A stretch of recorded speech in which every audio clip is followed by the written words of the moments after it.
Meetings that are unexpected constitute the charm of traveling. Who has not experienced the joy of suddenly coming across a Parisian, a college friend, or a neighbor, 500 miles from home? Who has not passed a night awake in one of those small, rattling country stagecoaches in regions where steam is still a thing unknown, beside a strange young woman, of whom one has caught only a glimpse in the dim light of the lantern, as she entered the carriage in front of a white house in some small country town?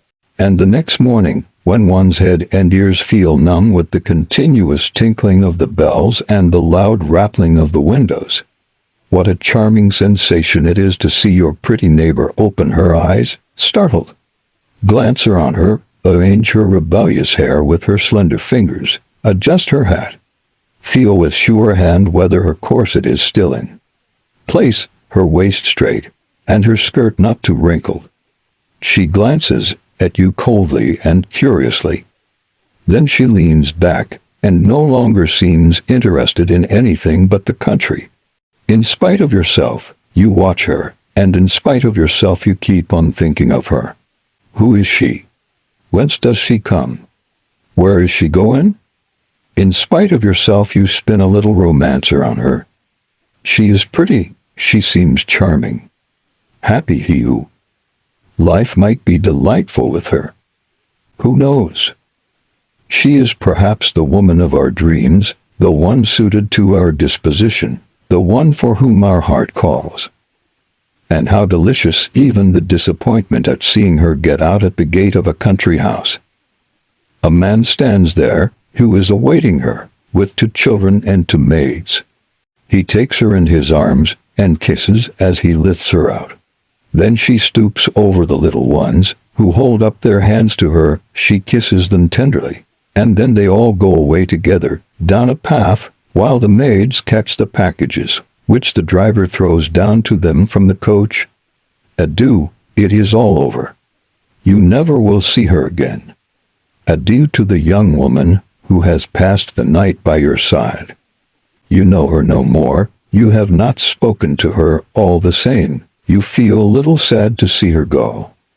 Adieu. I have had many of these souvenirs of travel, some joyous and some sad. Once I was in Auvergne, tramping through those delightful French mountains that are not too high and not too steep, but friendly and familiar. I had climbed the Sancy and entered a little inn near a pilgrim's chapel called Notre Dame de Vassivière, when I saw a queer, ridiculous-looking old woman breakfasting alone at the end table. She was at least 70 years old, tall, skinny, and angular, and her white hair was puffed around her temples in the old-fashioned style. She was dressed like a traveling Englishwoman, in awkward, queer clothing, like a person who is indifferent to dress. She was eating an omelette and drinking water. Her face was peculiar, with restless eyes, and the expression of one with whom fate has dealt unkindly. I watched her, in spite of myself, thinking, who is she? What is the life of this woman? Why is she wandering alone through these mountains? She paid and rose to leave, drawing up over her shoulders an astonishing little shawl, the 2 ends of which hung over her arms. From a corner of the room she took an alpenstock, which was covered with names traced with a hot iron. Then she went out straight erect, with the long steps of a letter carrier who is setting out on his route. A guide was waiting for her at the door, and both went away. I watched them go down the valley, along the road marked by a line of high wooden crosses. She was taller than her companion, and seemed to walk faster than he. 2 hours later I was climbing the edge of the deep funnel that encloses Lake Pavin in a marvelous and enormous basin of verdure, full of trees, bushes, rocks, and flowers. This lake is so round that it seems as if the outline had been drawn with a pair of compasses, so clear and blue that one might deem it a flood of azure come down from the sky. So charming that one would like to live in it, but on the wooded slope which dominates this crater, where the cold, still water is sleeping. The Englishwoman was standing there like a statue, gazing upon the transparent sheet down in the dead volcano. She was straining her eyes to penetrate below the surface down to the unknown depths, where monstrous trout which have devoured all the other fish are said to live.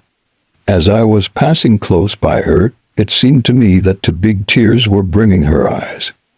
But she departed at a great pace, to rejoin her guide, who had stayed behind in an inn at the foot of the path leading to the lake. I did not see her again that day.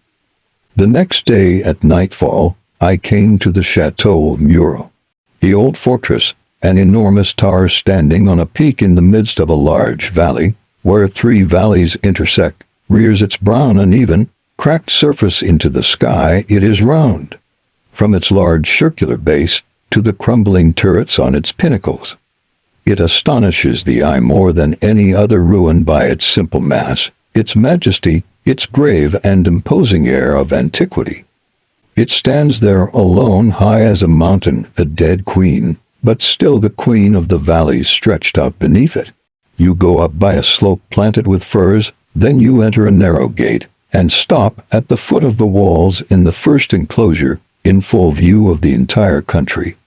Inside there are ruined halls, crumbling stairways, unknown cavities, dungeons, walls cut through in the middle, vaulted roofs held up one knows not how, and a mass of stones and crevices, overgrown with grass, where animals glide in and out.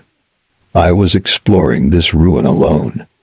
Suddenly I perceived behind a bit of wall a being, a kind of phantom, like the spirit of this ancient and crumbling habitation.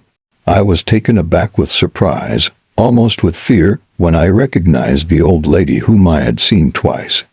She was weeping, with big tears in her eyes, and held her handkerchief in her hand.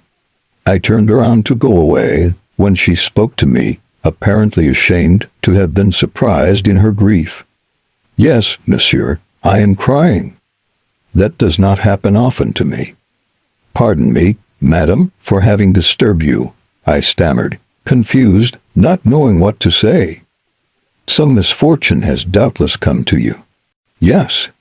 "No, I am like a lost dog," she murmured, and began to sob, with her handkerchief over her eyes. Moved by these contagious tears, I took her hand, trying to calm her. Then brusquely she told me her history, as if no longer able to bear her grief alone. "Oh, monsieur, if you knew the sorrow in which I live." "In what sorrow?" "Once I was happy. I have a house down there, a home. I cannot go back to it any more. I shall never go back to it again. It is too hard to bear. I have a son. It is he. Children don't know. Oh, one has such a short time to live. If I should see him now, I should perhaps not recognize him. How I loved him. How I loved him. Even before he was born, when I felt him move. And after that, how I have kissed and caressed and cherished him. If you knew how many nights I have passed in watching him sleep, and how many in thinking of him. I was crazy about him. When he was 8 years old, his father sent him to boarding school. That was the end. He no longer belonged to me. Oh, heavens! He came to see me every Sunday. That was all. He went to college in Paris. Then he came only 4 times a year, and every time I was astonished to see how he had changed, to find him taller without having seen him grow. They stole his childhood from me, his confidence, and his love which otherwise would not have gone away from me. They stole my joy in seeing him grow, in seeing him become a little man. I saw him 4 times a year. Think of it! And at every one of his visits his body, his eye, his movements, his voice, his laugh, were no longer the same, were no longer mine. All these things change so quickly in a child, and it is so sad if one is not there to see them change. One no longer recognizes him. One year he came with down on his cheek, he, my son. I was dumbfounded, would you believe it? I hardly dared to kiss him. Was it really he, my little curly head of old, my dear, dear child, whom I had held in his diapers or my knee, And who had nursed at my breast with his little greedy lips? Was it he? This tall brown boy, who no longer knew how to kiss me, who seemed to love me as a matter of duty, who called me mother for the sake of politeness, and who kissed me on the forehead when I felt like crushing him in my arms. My husband died, then my parents, and then my two sisters. When death enters a house, it seems as if he were hurrying to do his utmost, so as not to have to return for a long time after that. He spares only one or two to mourn the others. I remained alone. My tall son was then studying law. I was hoping to live and die near him, and I went to him so that we could live together. But he had fallen into the ways of young men, and he gave me to understand that I was in his way. So I left. I was wrong in doing so, but I suffered too much in feeling myself in his way, his mother. And I came back home. I hardly ever saw him again. He married. What a joy! At last we should be together for good. I should have grandchildren. His wife was an Englishwoman who took a dislike to me. Why? Perhaps she thought that I loved him too much. Again I was obliged to go away. And I was alone. Yes, monsieur. Then he went to England to live with them, with his wife's parents. Do you understand? They have him, they have my son for themselves. They have stolen him from me. He writes to me once a month. At first he came to see me, but now he no longer comes. It is now 4 years since I saw him last. His face then was wrinkled, and his hair white. Was that possible? This man, my son, almost an old man. My little rosy child of old. No doubt I shall never see him again. And so I travel about all the year. I go east and west, as you see, with no companion. I am like a lost dog. Adieu, monsieur. Don't stay here with me, for it hurts me to have told you all this.